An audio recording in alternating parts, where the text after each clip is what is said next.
Alam mo ba na 124,000 pesos ang pwede mong kitain dito kahit na 8 pieces lang ang mabenta mo kada araw? Kung gusto mong malaman, eto na ang sagot.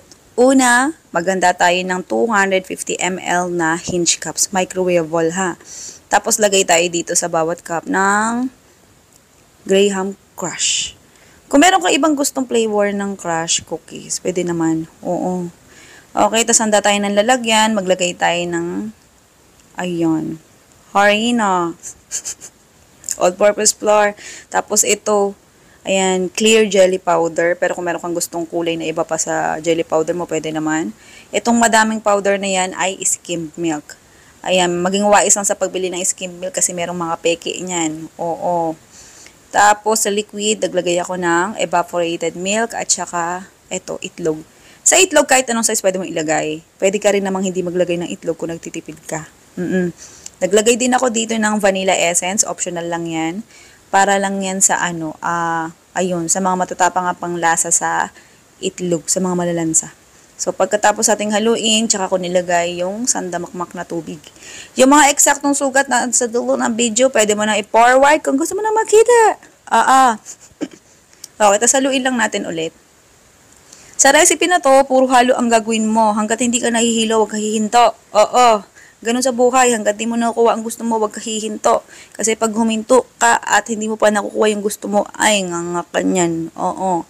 Sa panahon ngayon, sa panahon noon, kung hindi ka kikilos, kung hindi ka magkatsaga sa sarili mo, walang ibang mag-aangat sa'yo. Kaya, ayan, nung malapit na siya kumulo, ayan, kung uusok-usok na, pwede na yan.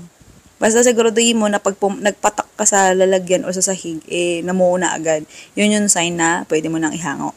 Oo, di ko na kasi inuorasan mga niluluto ko. Basta tansya-tansya lang, ganun ako magluto eh. Oo.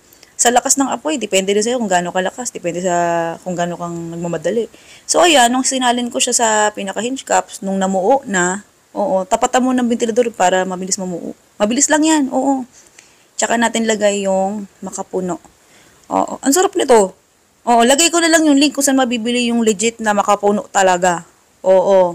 Diyos ko po, for the first time, ilang beses na akong bumibili online o sa mga grocery store ng makapuno na nakagarapon. Ito lang talaga. Oo, ang totoong lasang makapuno.